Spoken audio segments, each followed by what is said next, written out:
제 이름은 박혜연입니다. 오늘은 제 인생 이야기를 들려드리려고 해요. 어쩌면 여러분께 조금이나마 도움이 될 수 있을까 싶어서요. 저는 어린 시절부터 꽤 평범한 삶을 살았어요. 서울에서 태어나 자라며 학교를 다녔고 친구들과 웃으며 보낸 날도 많았죠. 하지만 제 마음 한편에는 항상 빈자리가 있었어요. 어릴 적부터 저는 스스로를 많이 가둬놓고 살았던 것 같아요. 학업에 몰두하며 다른 어떤 것보다 성과와 목표를 중요하게 여겼죠. 결혼은 저에게 먼 이야기처럼 느껴졌어요. 그렇게 시간이 흘러 저는 30이 훌쩍 넘었어요. 주변 친구들이 하나둘 결혼을 하고 아이를 낳을 때에도 저는 늘 내일의 성공을 위해 바쁘게 달려가고 있었답니다. 결혼이 삶의 일부라기보다는 제가 이룰 목표들 중 하나라고 여겼던 것 같아요. 그런데 어느 순간 그 내일이라는 것이 점점 희미해지더군요. 30 후반이 되면서 제 주변의 관심은 전부 결혼 계획은 없어? 라는 질문으로 집중되었어요. 저는 대수롭지 않게 넘기곤 했지만 사실 속으로는 스스로도 점점 더 불안해지고 있었답니다. 그런데 40즈음에 제가 사랑을 만났어요. 누군가를 깊이 사랑한다는 것은 정말 놀라운 일이었어요. 제가 누군가와 마음을 나누고 그 사람과 미래를 그려보는 일이 가능하다는 것을 처음 알게 되었어요. 제 남편은 저보다 3살 연상이었고 유쾌하고 따뜻한 사람이었어요. 결혼은 정말 천천히 진행됐어요. 서로를 이해하고 맞춰가는 시간이 필요했거든요. 그리고 마침내 저희는 결혼식을 올렸습니다. 그런데 결혼 후 현실은 예상보다 더 큰 도전이었어요. 나이가 많은 상태에서 결혼을 하다 보니 주변의 시선도 부담스러웠지만 무엇보다 큰 문제는 아이에 대한 계획이었어요. 저희 부부는 결혼 후 얼마 지나지 않아 아이를 가지기로 했어요. 하지만 나이 탓인지 몇 달이 지나도 임신 소식은 들리지 않았습니다. 처음에는 대수롭지 않게 생각했어요. 조금만 기다리면 좋은 소식이 있을 거야라고 스스로를 다독였죠. 하지만 시간이 지나면서 초조함은 커졌습니다. 사실 저는 예쁜 아이를 꿈꾸며 많은 상상을 했어요. 똘망똘망한 눈에 사랑스러운 웃음을 지닌 아이가 저희 집에 웃음을 더해줄 거라고 믿었죠. 그런데 병원을 찾았을 때 의사 선생님은 저희에게 냉정한 현실을 말해주셨어요. 자연 임신이 어려우실 겁니다. 나이와 신체 상태를 고려하면 시험관 시술을 시도해보는 것이 좋을 것 같아요. 그 말을 듣는 순간 저는 숨이 막히는 것 같았어요. 아이를 갖는 일이 이렇게 힘든 일일 줄은 정말 몰랐거든요. 시험관 시술이라는 선택지는 제게 큰 충격으로 다가왔습니다.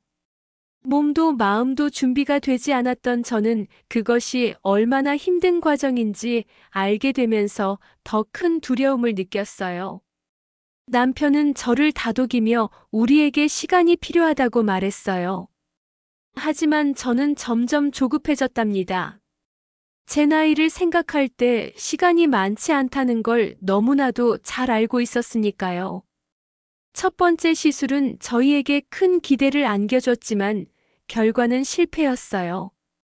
저는 눈물을 참으려고 애썼지만 막상 현실 앞에서는 무너질 수밖에 없었답니다. 왜 이렇게 힘든 걸까? 라는 생각이 머릿속에서 떠나지 않았어요. 그리고 제가 나이가 많아서 혹은 다른 문제로 인해 태어날 아이가 부모의 바람만큼 건강하고 잘생기지 않을 수 있다는 가능성에 대해서도 고민하게 되었어요. 하지만 그럴수록 제 마음 한구석에서는 더 애틋한 마음이 생겼답니다. 결국 저는 6번의 시술 실패를 겪었고 그 과정에서 저와 남편 모두 지칠 대로 지쳤어요. 몸은 고되었고 마음은 더욱 무거워졌어요. 하지만 끝까지 포기할 수는 없었어요. 저는 마지막으로 한 번만 더 시도해보자고 결심했어요. 7번째 시술은 제가 할 수 있는 마지막 도전이었어요. 6번의 실패를 경험하며 몸과 마음이 지칠 대로 지쳤지만 포기할 수는 없었어요. 6번째 시술이 실패로 끝난 후 의사 선생님은 조심스럽게 제게 말했어요. 이번 시술이 마지막일 수 있습니다. 더 이상은 신체적으로도 심리적으로도 권장하기 어려운 상황이에요.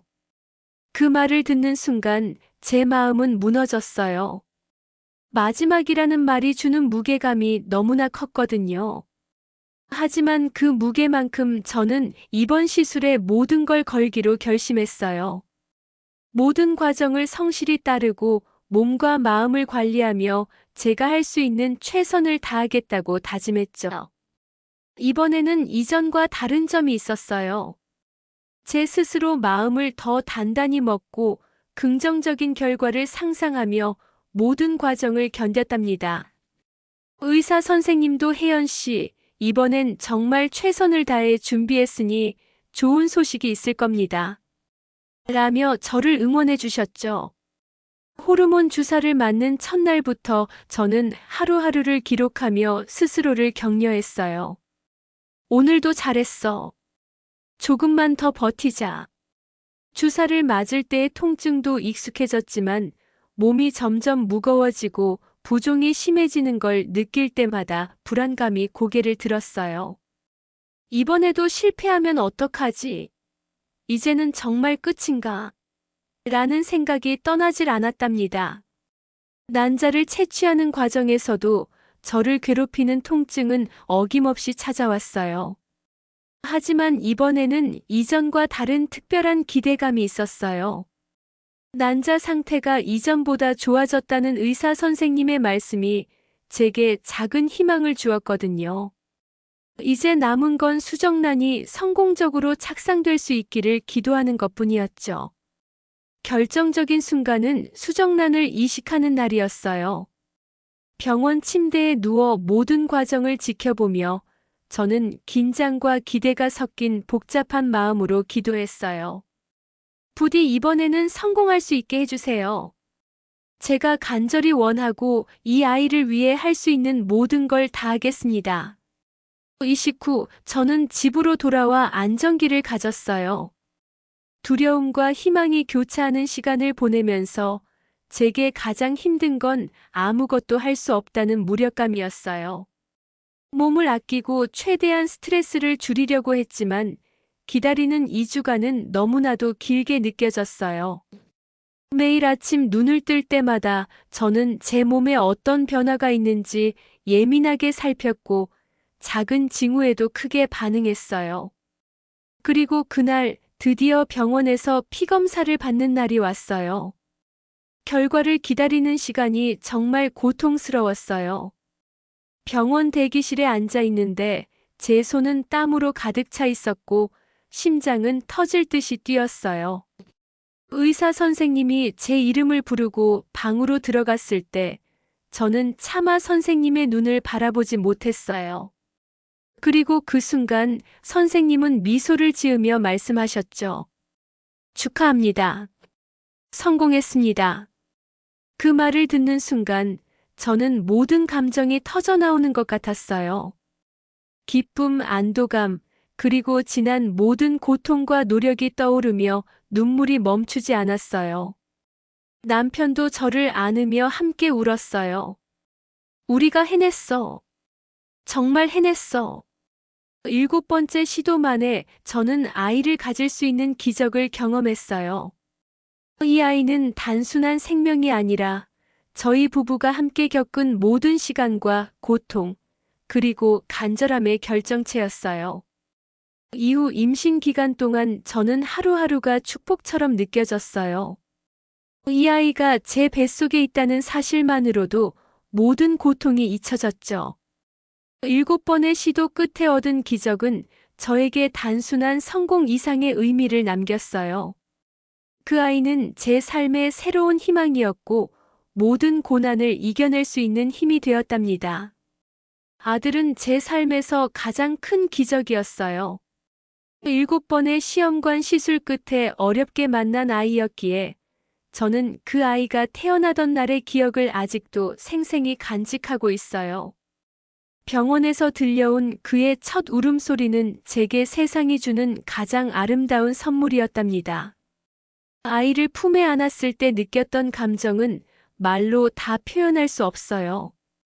그 작은 몸이 제 품 안에 있다는 사실만으로도 지난 모든 고통과 희생이 보상받는 것 같았죠. 아이는 태어날 때부터 특별한 존재였어요.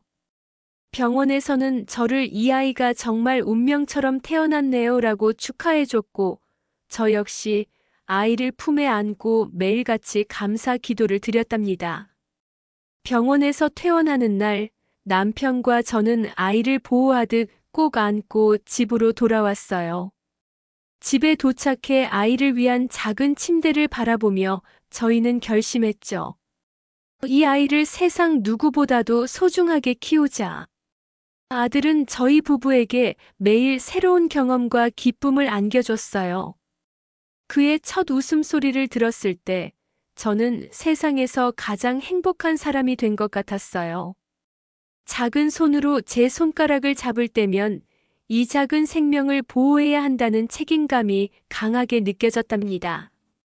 밤마다 아이를 돌보며 힘들었던 순간도 있었지만 제게는 그조차도 사랑스러운 기억으로 남아 있어요. 아이가 자라면서 저와 남편은 그의 모든 순간을 함께하고 싶었어요.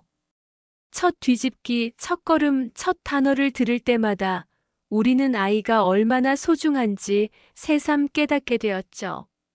그는 저희 부부에게 매일 기적 같은 순간을 선물했어요. 아이가 처음 엄마라고 불렀을 때 저는 하염없이 울었답니다. 그 한마디가 제가 살아가는 이유 같았으니까요. 제가 아이를 키우면서 가장 중요하게 생각했던 것은 그가 사랑받고 있다는 걸 늘 느낄 수 있도록 하는 것이었어요. 제게는 아이가 곧 전부였기에 그의 행복과 안녕이 최우선이었답니다. 아이가 어린 시절 병치레를 많이 했던 터라 저는 늘 긴장 상태로 그의 건강을 살폈어요.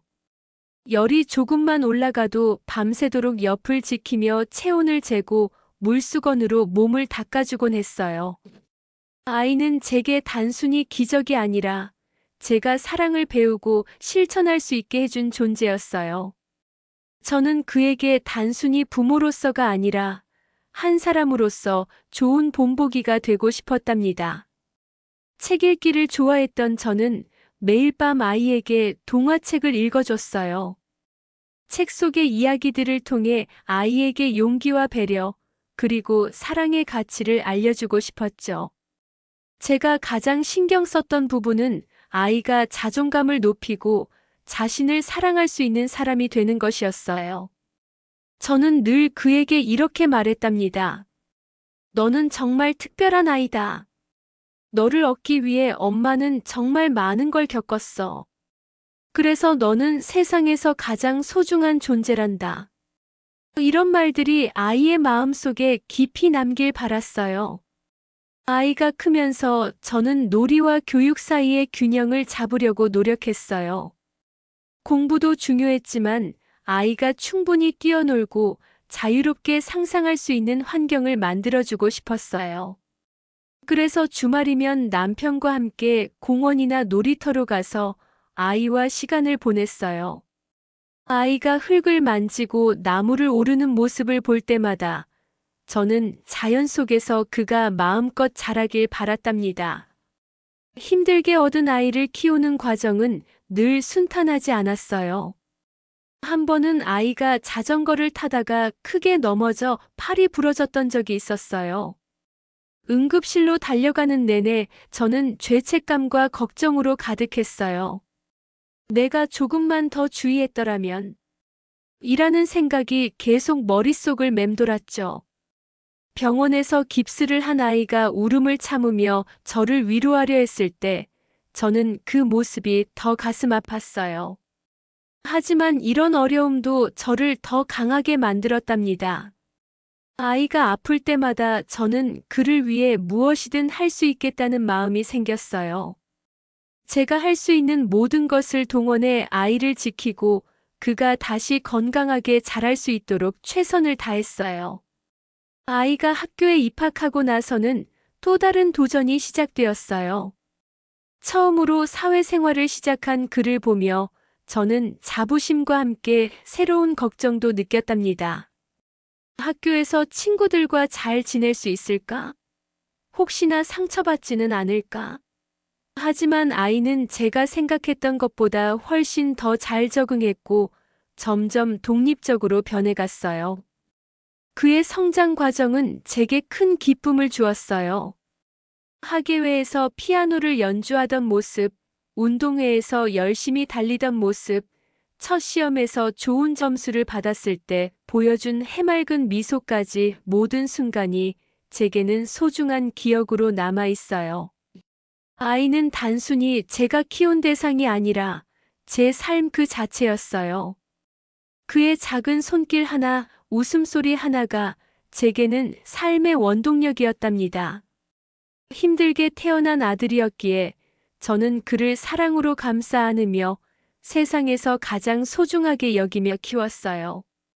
아들이 20살이 되던 해, 저희 가족에게는 예상치 못한 큰 시련이 찾아왔습니다.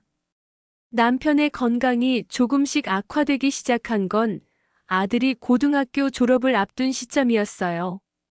처음에는 단순한 피로라고 생각했어요.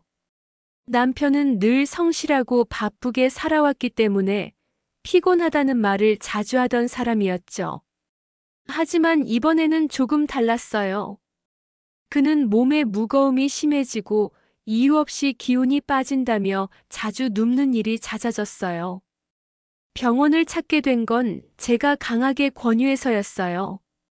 처음에는 그저 일반적인 건강검진을 받아보자는 가벼운 마음이었어요. 그런데 정밀검사 결과를 듣던 날 의사는 저희에게 심각한 표정으로 말했어요. 위암입니다. 그것도 이미 상당히 진행된 상태라 치료가 쉽지 않을 것 같습니다. 그 말을 듣는 순간 제 머릿속은 하얘졌고 온몸이 얼어붙는 듯한 기분이 들었어요. 남편은 저와 아들에게 병이 있다는 사실을 가볍게 여기려 했어요. 그는 늘 강한 사람이었거든요. 괜찮아. 요즘 의학이 얼마나 발달했는데 이 정도는 금방 나을 수 있어. 그렇게 말하며 우리를 안심시키려 했지만 그의 눈 속 깊은 곳에는 불안과 두려움이 가득 차 있었어요. 병원에서 권유한 대로 치료를 시작했지만 남편의 몸은 빠르게 약해졌어요. 항암 치료는 남편의 체력을 무너뜨렸고 그의 강인한 모습은 점점 사라져갔습니다. 저는 그의 옆을 지키며 최대한 밝은 모습을 보이려 했어요. 당신은 우리 가족의 기둥이야. 아들과 나는 당신을 믿고 있어. 그렇게 말하며 남편에게 용기를 주려고 애썼지만 속으로는 눈물이 멈추지 않았어요. 남편은 자신이 약해진 모습을 아들에게 보이고 싶지 않아 했어요. 그래서 아들이 학교에 가 있는 동안에만 힘든 내색을 하곤 했죠. 그는 아들 앞에서는 내가 강한 아빠로 남고 싶다라고 말하곤 했어요. 그런 남편의 마음을 이해하면서도 저는 그의 고통스러운 모습을 혼자 견디게 하는 게 너무나 마음 아팠답니다. 아들은 대학 진학을 앞두고 있던 시점이었어요. 남편과 저는 아들이 꿈을 이루기 위해 최선을 다하길 바랐어요. 남편은 아들의 학업과 진로에 대해 항상 자랑스러워하며 아들이 얼마나 열심히 하는지 친구들에게 이야기하곤 했어요. 하지만 점점 더 악화되는 병세 속에서 남편은 아들에게 자신의 병에 대해 더 자세히 이야기하지 못했어요. 아빠가 조금 아픈 것뿐이야. 너는 내 일에 집중해. 이렇게 말하며 아들을 안심시키려 했죠. 남편이 병으로 고통받는 동안에도 그는 아들의 삶이 흔들리지 않기를 바랐어요. 남편은 아들에게 편지를 써 내려가기 시작했어요. 그는 자신이 만약 곁에 없게 된다면 이 편지가 아들에게 남는 마지막 말이 될 거라 생각했던 것 같아요. 내 아들아, 내가 무엇을 하든 아빠는 항상 너를 응원하고 사랑한다. 내가 힘들 때마다 이 글을 읽고 아빠를 기억해줘. 남편이 손으로 눌러 쓴 편지에는 그의 사랑과 염려가 고스란히 담겨 있었어요. 하지만 시간이 지날수록 남편은 더 이상 집에서 지낼 수 없을 만큼 상태가 나빠졌어요. 결국 병원에 입원해야 했고 그곳에서 그는 마지막 시간을 보내야 했습니다. 병원 침대에 누워있는 남편의 모습은 여전히 제게 너무 낯설었어요. 병실에서 남편과 함께 시간을 보내는 동안 저는 그의 손을 꼭 잡고 이야기를 나눴어요. 당신은 정말 최고의 남편이었어. 난 당신을 만난 게 내 인생의 가장 큰 축복이야. 그렇게 말하며 남편에게 제 진심을 전했어요. 남편은 마지막까지 저와 아들의 안녕을 걱정했어요. 그는 병실에서 제가 준비해온 음식 한 입을 먹으며 힘겹게 웃음을 지었어요. 나는 당신이 있어서 정말 행복했어. 그리고 우리 아들은 정말 훌륭한 사람이 될 거야. 그러니까 이제 내 걱정은 하지 말고 당신과 아들을 위해 살아가줘. 그의 목소리는 희미했지만 그 안에 담긴 진심은 누구보다 강했어요.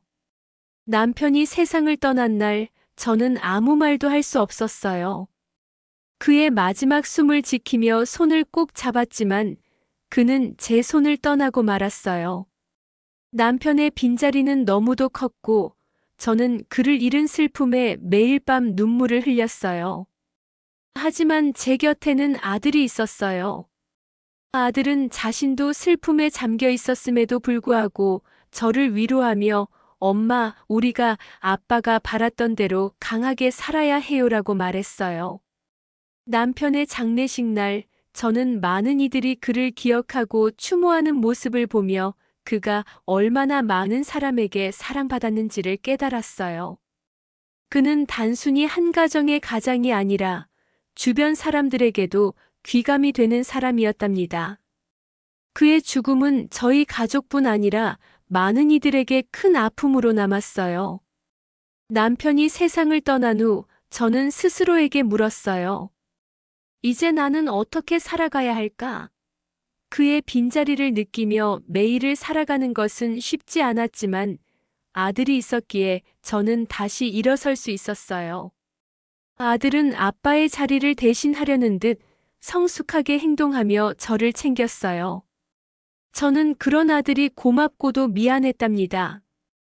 평생을 가정주부로 살아온 나는 갑작스럽게 현실의 벽에 부딪히게 되었죠. 하루아침에 모든 것들이 무너져 내린 기분이었어요. 한때는 남편의 부유한 직장 덕분에 아무 걱정 없이 살았지만 이제는 그 모든 것이 사라지고 나 혼자서 아들을 키워야 한다는 사실이 내게 큰 부담이었어요. 아들 하나를 잘 키운다는 게 이렇게 힘든 일이었나 싶었죠. 남편이 남긴 재산으로 얼마 동안은 그럭저럭 버틸 수 있었어요. 하지만 시간이 흐를수록 그 재산도 점차 줄어들었고 나는 결국 일을 해야 한다는 생각에 이르렀어요. 평생을 집안일만 해온 나에게 외부에서 일하는 것은 너무나 낯선 일이었죠.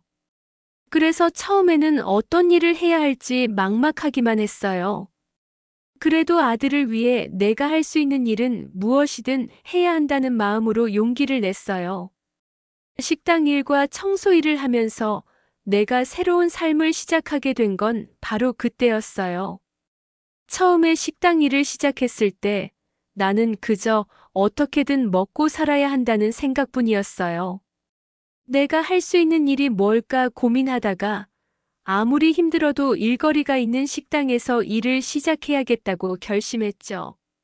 처음으로 나간 식당은 근처 작은 동네 식당이었어요. 규모가 크지 않아서 매출도 그리 많지는 않았지만 일하는 사람들이 몇 명 없어서 내게도 자리가 생겼어요. 식당에서 일을 시작한 첫날, 나는 정말 낯설었어요. 나는 한 번도 제대로 된 서빙을 해본 적이 없었기 때문에 서빙이나 주방에서의 일들이 모두 낯설고 어려웠죠. 식탁을 세팅하는 것조차 어색하고 손님을 응대하는 일도 힘들었어요. 식당에서 일하는 사람들은 모두 익숙해져서 손놀림이 빠르고 능숙했지만 나는 처음에는 실수도 많이 하고 동선도 어색하게 돌아다녔죠. 처음에는 손님이 너무 많이 오면 어떻게 해야 할지 몰라 당황했어요. 지금 자리가 없는데 기다려야 할 것 같아요. 라는 말을 하기도 힘들었고 메뉴를 기억하는 것도 여간 어려운 일이 아니었죠. 하지만 그때마다 아들이 떠오르며 나는 다시 힘을 내었어요. 나는 아들에게 아무리 힘들어도 그를 키우는 일만큼은 절대로 포기할 수 없다는 다짐을 했어요. 아들만 생각하면 어떤 고난도 이겨낼 수 있을 것 같았고 나는 계속해서 일을 배워나갔어요. 서빙도 능숙하게 할 수 있게 되었고 손님들이 내게 잘 대해주기 시작하면서 자신감도 조금씩 생겼죠. 그런 시간이 지나면서 나는 식당에서 조금씩 자리를 잡아갔어요. 그때부터 나는 손님들의 입맛을 맞추기 위해 더 노력했고 주방에서 일하는 사람들과도 더 많은 대화를 나누면서 일의 흐름에 익숙해졌어요. 일하면서도 아들이 학교에서 돌아오면 그와 함께 시간을 보내는 것이 나의 큰 즐거움이었어요. 하지만 그 후 나에게는 또 다른 시련이 닥쳤어요. 식당에서 일하며 하루하루 버텨가던 중 경제적인 상황이 나빠지면서 나는 추가로 청소 일을 시작해야 했어요. 청소는 처음부터 내게 힘든 일이었어요. 하루 종일 집안일을 하다가 다시 길게 청소를 해야 한다는 부담감이 컸죠. 청소는 식당에서 일하는 것보다도 더 고된 일이었어요. 먼지와 때가 쌓인 집을 청소하는 일은 육체적으로도 힘들었고 끝이 보이지 않아서 마음도 지치게 했어요. 집안 청소를 맡기 전에 나는 작은 카페나 상점에서 청소를 도와주는 일을 찾았고 일이 끝날 때마다 지친 몸으로 집으로 돌아갔어요. 청소 일을 하며 몸이 힘든 것은 사실이었지만 아들에게 제대로 된 미래를 선물해주고 싶었기 때문에 아무리 힘들어도 웃으며 일할 수 있었어요.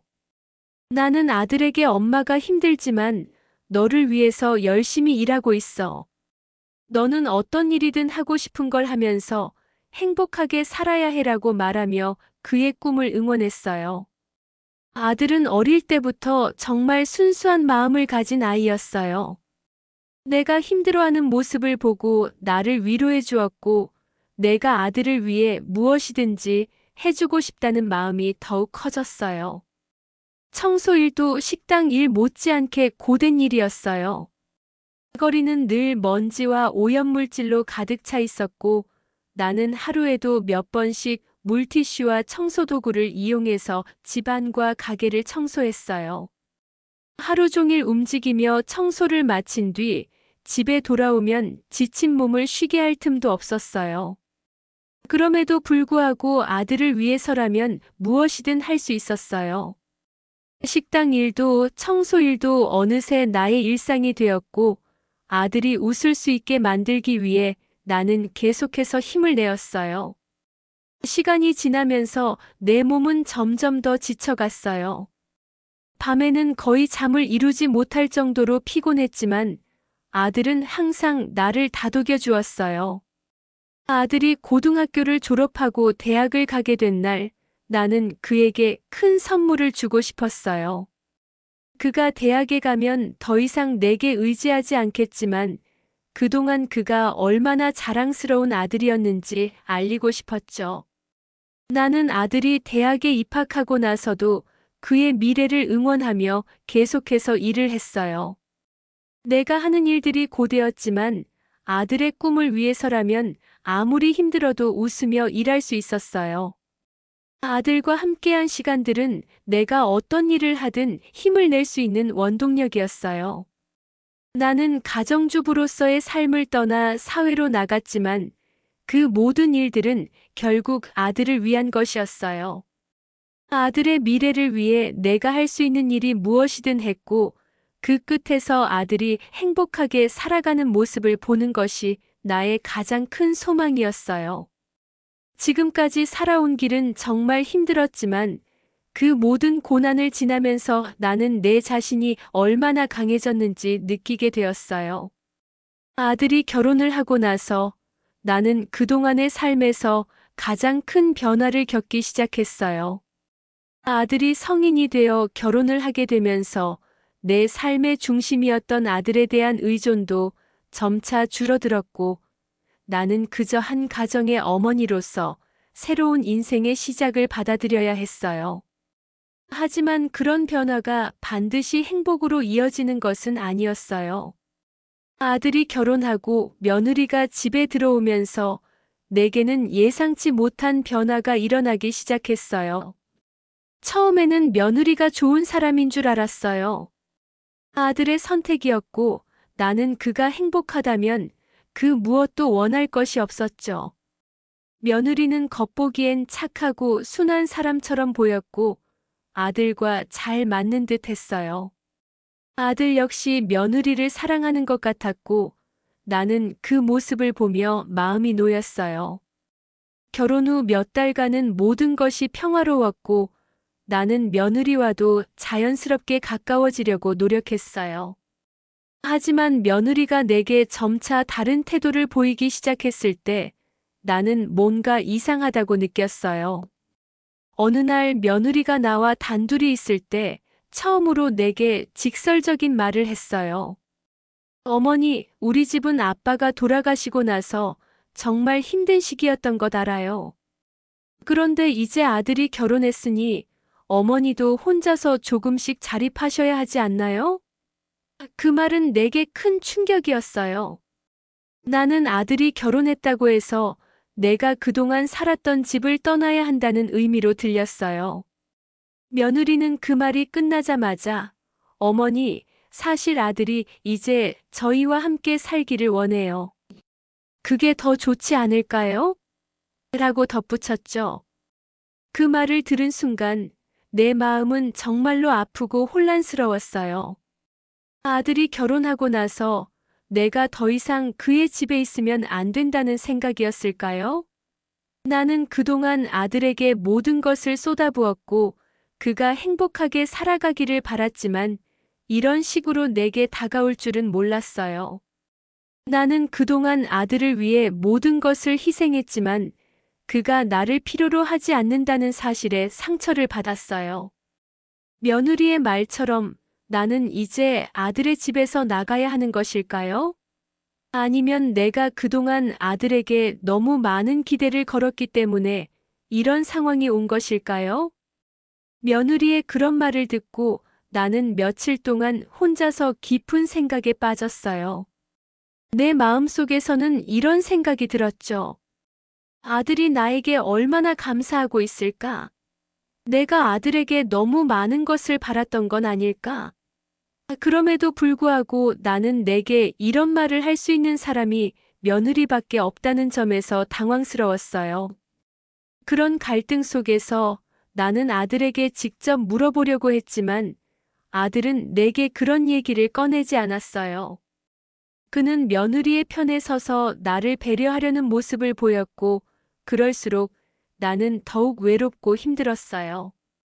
시간이 지나면서 며느리의 행동은 점점 더 노골적이 되었어요. 그녀는 아들 앞에서 나를 비난하거나 내 행동에 대해 불만을 표현하기 시작했어요. 어머니, 언제까지 아들이 챙겨야 할 것 같아요? 우리도 이제 둘만의 삶을 살아야 할 때가 왔잖아요. 며느리의 그런 말은 점점 더 자주 나오기 시작했고 나는 점점 더 불안해지기만 했어요. 아들은 며느리의 말을 듣고는 내게 특별히 아무 말도 하지 않았고 그럴수록 나는 더욱 외롭고 혼자라는 느낌을 받았어요. 그리고 어느 날 며느리는 나에게 계획을 말했어요. 어머니, 저희가 작은 집으로 이사 가려고 해요. 그래서 어머니는 이 집을 비우셔야 할 것 같아요. 이제 저희가 함께 살기로 했으니 어머니는 혼자서 지내셔야죠. 그 말을 들은 나는 정말로 충격을 받았어요. 내가 그렇게까지 애지중지 키운 아들이 나에게 이런 말을 할 줄이야. 그런 생각이 들었죠. 하지만 나는 이미 그가 나를 떠날 준비가 되어 있다는 걸 직감했어요. 아들이 결혼하고 나서 나와의 관계는 점점 더 멀어져 가고 있었고, 며느리는 그 틈을 타서 아들을 완전히 자신 쪽으로 끌어들이고 있었어요. 며느리는 나에게 조금씩 압박을 가하기 시작했어요. 어머니, 집을 비우시는 게 좋을 거예요. 저희가 더 편하게 살 수 있도록 해줘야죠. 아들이 더 이상 어머니를 돌봐야 할 이유가 없잖아요. 그녀의 말은 날카롭고 내가 느끼기에 점점 더 악의적이었어요. 며느리는 내가 아들과 함께 살고 있다는 것 자체가 부담스럽다고 느끼는 것 같았어요. 태국으로 여행을 떠나게 됐고, 여행 마지막 날 저는 벌어졌어요. 그들은 나를 두고 떠난 순간 나는 온몸에 전율이 일었어요. 내 머릿속은 혼란스러웠고 마음속에서는 분노가 끓어올랐어요. 내가 그들에게 얼마나 많은 사랑과 헌신을 했고 내가 얼마나 그들의 곁에서 모든 것을 바쳤는지 그들은 전혀 이해하지 못했어요. 내가 무엇을 잘못했을까? 왜 나는 이렇게 버림받아야 했을까? 그들은 나를 그저 떠나도 아무런 문제가 없는 존재로 여겼어요. 나를 그렇게 쉽게 내버려 두고 내가 느낄 감정 따위는 전혀 신경 쓰지 않았어요. 어떻게 그럴 수 있지? 나는 혼자 말했어요. 태국의 따뜻한 바람이 내 얼굴을 스쳐 지나갔지만 나는 아무것도 느낄 수 없었어요. 내 안에서 솟구치는 분노와 배신감은 내 몸을 굳게 얼어붙게 만들었어요. 그들이 떠났다는 사실에 나는 그저 참을 수 없는 화만 느꼈어요. 이 순간이 끝나지 않기를 바랐지만 현실은 내가 그들에게서 멀어질수록 점점 더 명확하게 다가왔어요. 그들은 나를 떠나면서 나에게 단 한마디 사과도 없이 가버렸어요. 그들의 뒷모습을 보며 나는 그들의 차가운 태도와 마음속에서 분노가 치솟는 것을 느꼈어요. 여행지에서 나 혼자 남겨졌을 때 나는 그들이 나를 배신했다고 확신했어요. 그들은 내 곁에서 함께하지 않았고 내 존재는 그들에게 아무런 의미가 없었던 거예요. 내 자신을 부정하는 듯한 그들의 태도에 나는 분노를 억누를 수 없었어요. 내가 이렇게 살아온 모든 시간들이 내가 그들에게 보낸 모든 마음이 무색해지는 기분이었어요. 내가 그들에게 얼마나 많은 것을 줬는지, 얼마나 많은 희생을 했는지 그들은 모르고 있었어요. 그들은 내가 얼마나 그들을 위해서 살아왔는지 전혀 이해하지 못했어요. 나는 태국의 리조트에서 혼자 남겨졌지만 그 누구도 내 마음을 헤아려 줄 사람은 없었어요. 며느리와 아들은 그저 나를 방해물처럼 여기고 내 존재를 철저히 무시한 채 떠났어요. 나는 그들의 뒷모습을 보며 분노와 배신감에 가득 차 있었어요. 그들이 나를 버린 이유는 너무나도 명확했어요. 나는 그들에게 아무런 의미도 없었고 나를 돌보거나 신경 쓸 필요도 없다는 거였어요. 그들은 나를 부담스러운 존재로 여겼고 나를 떠나면서 그저 편하게 가기를 원했어요. 그들이 떠난 그 순간부터 나는 그들의 존재가 더 이상 내 삶에 필요 없다고 느꼈어요. 내가 그들에게 어떻게 보였는지, 내가 그들에게 무엇을 바랐는지 아무것도 중요하지 않다는 걸 알았어요. 내가 그들에게 보낸 사랑과 시간들은 그들에게 아무런 가치도 없는 것이었어요. 내가 그들을 위해 살아온 모든 것들이 한순간에 무너졌어요. 나는 그들이 내게 기대한 것과는 전혀 다른 존재였다고 생각했어요. 내가 그들에게 얼마나 많은 시간과 에너지를 쏟았는지 그들은 모른 채 나는 그저 떠나기 쉬운 존재였어요. 너희들은 나를 떠날 수 있겠지만 나는 절대로 너희들을 용서하지 않을 거야. 나는 눈물을 삼키며 말했어요. 내가 그들에게 했던 모든 것들이 이제는 부질없게 느껴졌어요. 그들은 나를 버린 뒤에도 아무렇지 않게 자신들의 시간을 즐기고 있을 거예요. 그들의 여행은 나에게 배신당한 아픔만을 남겼고 나는 그들을 다시는 용서하지 않을 거라고 결심했어요. 그들의 떠남은 내게 깊은 상처를 남겼지만 동시에 내가 그들과 다시 얽히지 않겠다는 강한 결심을 하게 만들었어요. 그들이 나에게 준 상처는 아무리 시간이 지나도 쉽게 치유될 수 없을 거예요. 나는 그들이 나에게 했던 일을 결코 잊지 않을 거예요.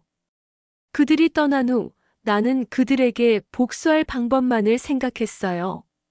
나를 이렇게까지 배신한 그들에게 어떻게든 복수를 하고 싶었어요. 그들의 배신에 대한 분노는 나를 더욱 강하게 만들었고 나는 그들에게 절대로 내가 받았던 고통을 그대로 돌려줄 거라는 생각에 가슴이 뜨거워졌어요.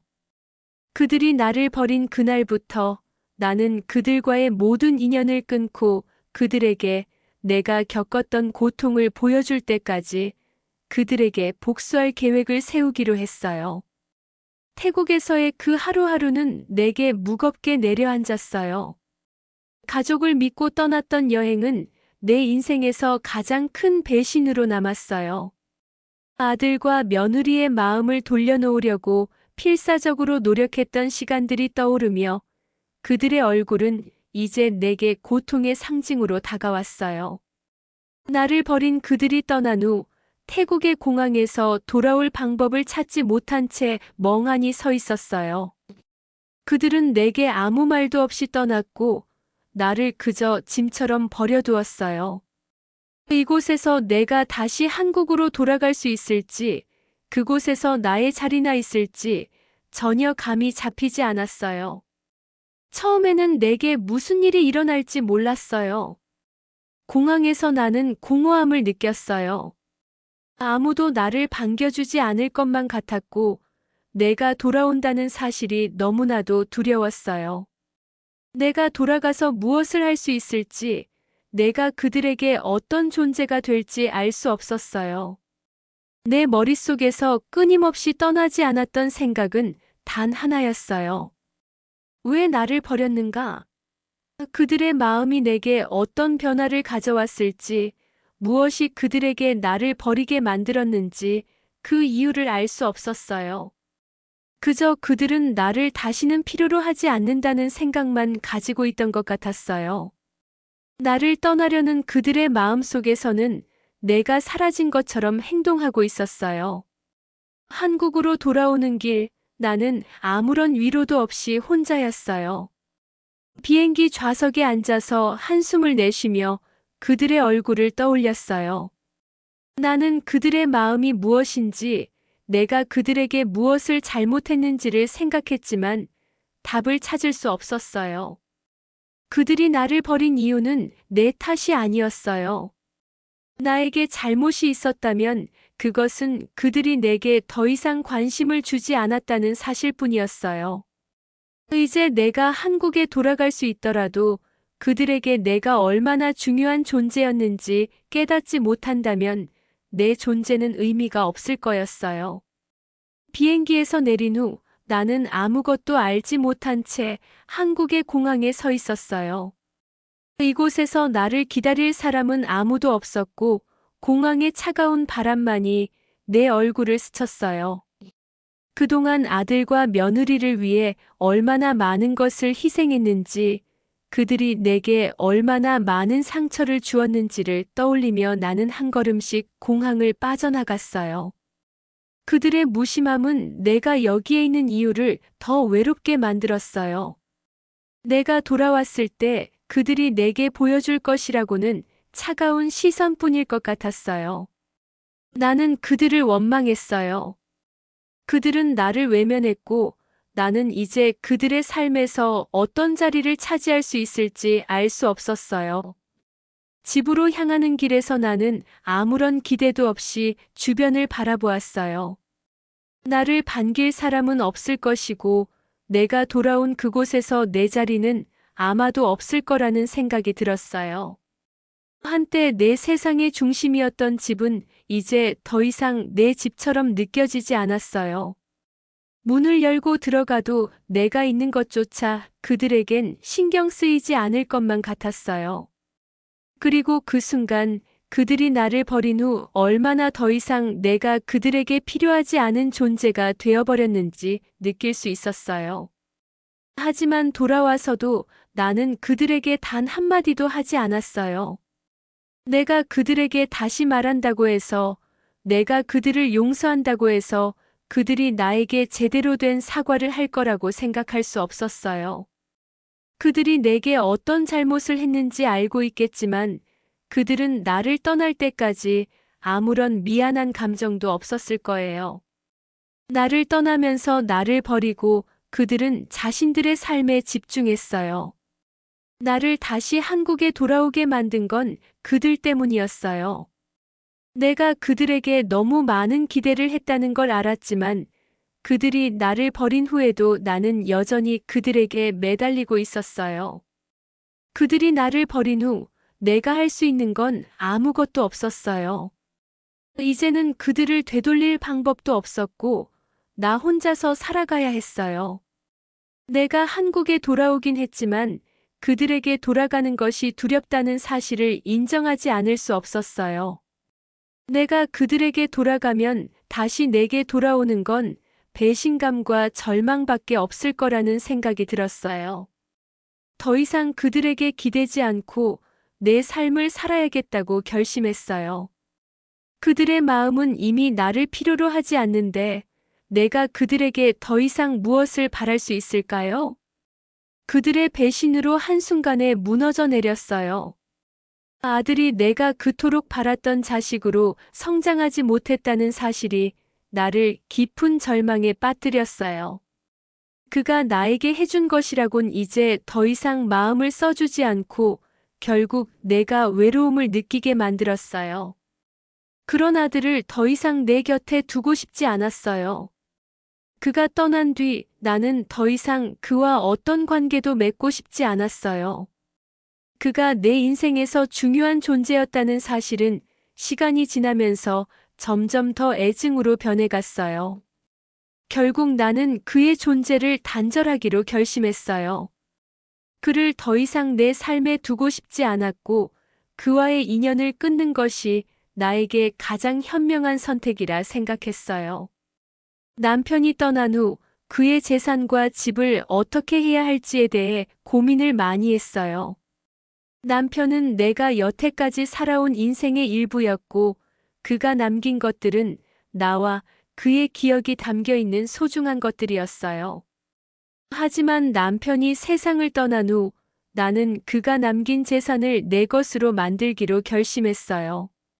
남편이 떠나면서 남겨준 집과 재산은 단순한 물질적인 것들일 수 있지만 나에게는 그 무엇보다 중요한 의미를 갖고 있었어요.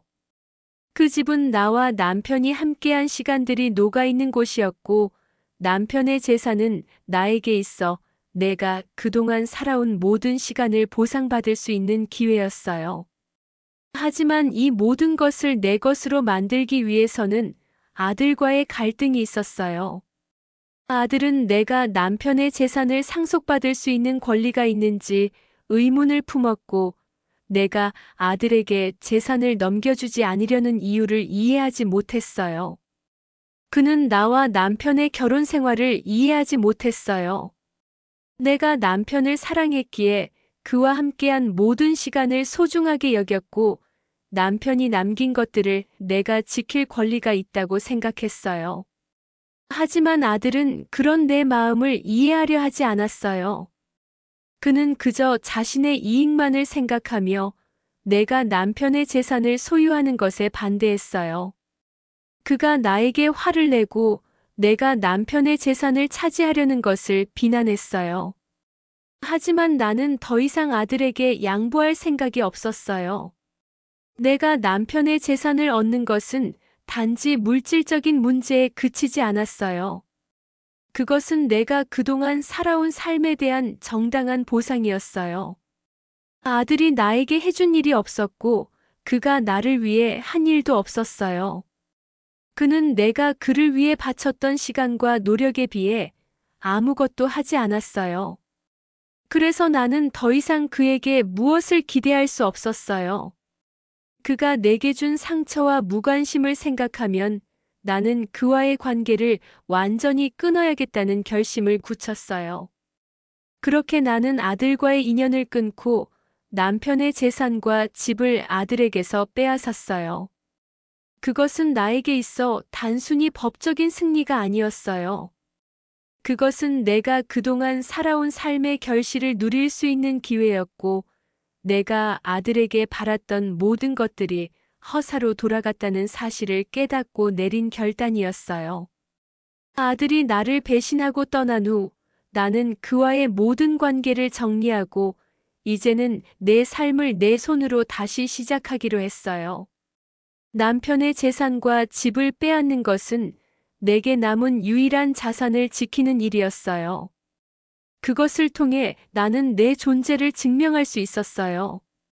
내가 누구인지, 무엇을 위해 살아왔는지, 그리고 내가 어떤 결정을 내릴 수 있는지 보여주는 일이었어요. 이제 나는 남편의 집과 재산을 가지고 아들과의 관계를 완전히 끊고 내 삶을 살기로 했어요. 그동안 아들에게서 받은 상처와 배신감은 내 마음속에 깊이 새겨졌어요. 아들이 다시 내게 돌아오길 바라는 마음은 이제 사라졌어요. 나는 더 이상 그를 기다리지 않았고 그와의 관계를 회복하려는 노력을 포기했어요. 아들이 내게 돌아오지 않겠다고 결심한 만큼 나는 그를 더 이상 내 인생에서 중요한 존재로 여길 필요가 없었어요. 이제는 내가 원하는 대로 살아갈 차례였어요.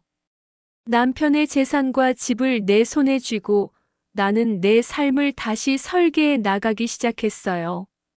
아들과 며느리가 사과하러 왔을 때 내 마음속에는 여전히 끓어오르는 분노와 배신감이 가득했어요. 그들이 떠난 후 나는 스스로를 지키기 위해 그리고 내 상처를 치유하기 위해 고군분투했어요. 그런데 그들이 이제 와서 사과한다고 해서 모든 것이 풀릴 거라 생각하지 않았어요. 오히려 그들의 얼굴을 보니 그동안 내가 겪었던 고통이 되살아나면서 마음속에서 솟구치는 화를 누를 수 없었어요. 그들은 나에게 미안하다고 말했지만 그 말이 얼마나 가벼운지 알 수 있었어요. 아들과 며느리는 떠난 후에야 나를 떠올렸고 나를 다시 되돌리기 위해 이리저리 손을 썼지만 이미 내 마음은 그들에게 돌아갈 수 없을 정도로 멀어져 있었어요. 그들이 내게 어떤 사과를 하든지 내게 주었던 상처는 그렇게 쉽게 치유될 수 없었어요. 그들의 말이 내게 진심으로 들리지 않았어요. 단지 자신의 죄책감을 덜기 위한 의무감처럼 느껴졌어요. 너희들이 떠난 후 내 삶은 완전히 달라졌어. 이제는 내 자신을 위해 살 거야. 나를 떠난 그들보다 내가 훨씬 더 중요해. 나는 이제 내 삶을 찾아가고 있어. 나는 그렇게 그들에게 말했어요. 그들이 떠난 후에 나는 스스로 강해졌고, 이제는 더 이상 그들에 대해 걱정하지 않았어요. 그들이 돌아오려 했던 그 시점, 그때 나는 그들에게 다시 돌아가지 않겠다는 결정을 확고히 내렸어요. 내가 그들에게 얼마나 많은 시간을, 얼마나 많은 정성을 들였는지 그들은 알지 못했어요. 그들은 내가 그들을 위해 고통받고 있던 사실을 알지 못했어요. 이제 내가 선택할 수 있는 건 더 이상 그들에게 묶이지 않고 나만의 삶을 살아가는 것이었어요. 그들이 사과하러 왔을 때 나는 그들에게 어떻게 다시 잘 지낼 수 있을지 물어보지 않았어요. 나는 그들이 떠나고 난 후 내가 어떻게 그들을 잊고 살았는지, 그들이 없는 삶에서 어떻게 나 자신을 찾아갔는지 이야기하고 싶었어요. 하지만 그런 이야기를 그들에게 들려줄 필요는 없었어요. 내 삶은 이제 그들과 전혀 상관없었어요. 그들이 나를 떠난 뒤로 나는 나의 삶을 소중히 여기기 시작했어요. 더 이상 그들에게 끌려가고 싶지 않았어요. 나는 내가 어떻게든 잘 살 수 있다는 믿음을 가지게 되었어요. 그들은 내게 돌아올 수 없었고, 나는 그들을 다시 받아들일 이유가 없었어요. 그들은 나에게 아무리 사과를 해도 그들의 진심을 나는 받아들일 수 없었어요. 그들의 사과가 내 마음을 치유할 수 없다는 것을 알고 있었어요. 나는 이미 내 삶에서 그들을 떼어내었고, 이제는 그들과 다시 관계를 맺을 이유가 없었어요. 그들은 나를 버렸고, 나는 그들이 없는 삶을 선택했어요. 그들의 사과는 내게 아무런 의미도 없었어요. 그들이 떠나고 난 후 나는 내 삶을 재정립했어요. 나만의 길을 걸어가기로 결심했어요. 그들과 함께했던 시간들이 내겐 이제 하나의 기억에 불과했어요. 그들이 떠난 후 내 인생은 새로운 장을 열었어요. 나는 더 이상 그들에게 매달리지 않았어요. 나는 내 자신의 행복을 찾기 위해 살아가고 있었어요. 그들은 내 삶에 더 이상 영향을 미칠 수 없었어요. 나는 내가 원하는 대로 살아가기로 했어요. 그들이 나를 떠난 후 내가 얻은 가장 큰 교훈은 나 자신을 사랑하는 법을 배우는 것이었어요. 더 이상 그들에게 내 행복을 맡기지 않았어요. 그들이 나에게 한 번 더 사과한다고 해도 나는 그들에게 의존하지 않겠다고 결심했어요. 이제 나는 나만의 길을 걷고 있었어요. 그들과의 관계는 더 이상 나에게 중요하지 않았어요. 나는 내가 스스로를 행복하게 만들 수 있다는 믿음을 가지게 되었어요. 그리고 그들은 결국 나를 떠났던 대로 다시 돌아오지 않았어요. 나는 그들의 사과를 받아들일 필요 없이 내 삶을 살았어요. 내게 중요한 건 이제 나 자신뿐이었어요. 그들은 내가 나를 사랑하고 나의 삶을 살아가는 걸 방해할 수 없었어요. 나는 더 이상 그들에게 상처를 받을 일이 없었어요. 그들의 사과가 나를 변화시키지 못했고 나는 그들을 용서할 마음도 없었어요. 그저 나는 나의 길을 걸어갔고 그것이 내가 선택한 삶이었어요. 이제 나는 누구에게도 내 마음을 열지 않기로 했어요. 더 이상 다른 사람들에게 상처받지 않도록 내 삶을 지키기로 결심했어요. 내 삶은 내가 주도하고 내가 행복하게 살아갈 수 있다는 사실을 깨달았어요. 그들과의 인연을 끊고 나는 나만의 길을 걸어가기로 했어요. 그들이 아무리 나를 사과하려 해도 나는 이미 내 길을 가고 있었어요. 여러분은 나와 같은 일을 겪지 않기를 진심으로 바래요. 가족이라는 이름으로 겪을 수 있는 고통은 너무 깊고 그 상처가 얼마나 오랫동안 남을 수 있는지 누구보다 잘 알기 때문이에요. 그럼에도 불구하고 저는 여러분이 자신을 지킬 수 있는 힘을 키우길 바라요. 세상은 참으로 불확실하고 예측할 수 없는 일이 많지만 내가 확실히 알게 된 것은 우리가 겪는 고통이 결국은 우리가 더 강한 사람으로 만들어준다는 거예요. 아무리 힘든 상황이 닥친다고 해도 자신을 잃지 않고 자신을 먼저 사랑하는 것이 중요해요. 내가 그동안 겪은 상처를 통해 알게 된 건 결국에는 우리가 자신을 사랑하고 소중히 여길 때 비로소 내 삶에서 내가 원하는 것들을 찾아갈 수 있다는 것이었어요. 나를 위해 사는 것이 그 어떤 것보다 중요한 일이었어요. 물론 그 모든 과정에서 고통을 겪기도 했고 내가 할 수 있는 것이라고는 거의 없을 때도 많았어요.